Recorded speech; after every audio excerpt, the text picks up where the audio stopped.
அம்மா, நல்ல நேரம் முடிய ரொம்ப நேரம்லாம் இல்ல. அவங்க வர்றபடி வரட்டும். அதுக்குள்ள தன்வந்திரிக்கு நாம பண்ண வேண்டிய பூஜையை முடிச்சு உங்க 3 பேர் பேர்லயே அர்ச்சனையை ஆரம்பிச்சிருவோம். அவங்க பேர்லயே அர்ச்சனையை பண்ணிடுறேன். அவங்க வந்ததுக்கு அப்புறமா யாகத்தை ஆரம்பிச்சிடலாம். அம்மா, எனக்கும் அவர் சொல்றதுதான் சரின்னு தோணுது. என்னடா அன்பு, நீ என்னடா சொல்ற?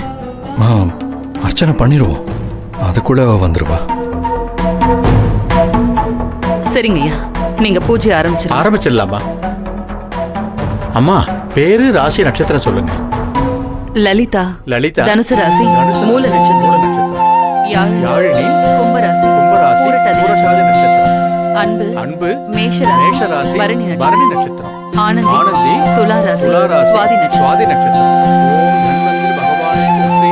ஓம் திருப்பார்கடலில் உதித்தவரே போற்றி. ஓம் தீர்காயுள் தருபவரே போற்றி.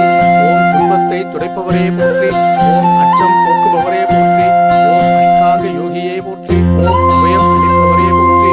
ஓம் அன்பு கொண்டவரே போற்றி. ஓம் அமரர் தெய்வமே போற்றி. ஓம் அகிலம் புகழ்பவரே போற்றி. கடவுளே, ஆனந்தி இந்த பூஜைக்கு வரணும். இந்த யாகம் நல்லபடியா நடக்கணும். அதுக்கு நீதான் துணையா இருக்கணும். என்னாச்சு ஆனந்திக்கு?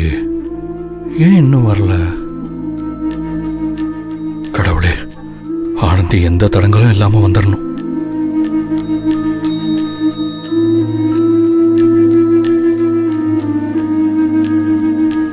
எனக்காகட்டும், அன்புக்காகட்டும், இல்ல ஆனந்திக்காகட்டும், எங்களுக்கு எந்த பிரச்சனையும் இல்லாம, எந்த உடல்நல குறையும் வராம ஆரோக்கியமா நீதான் வச்சுக்கணும்.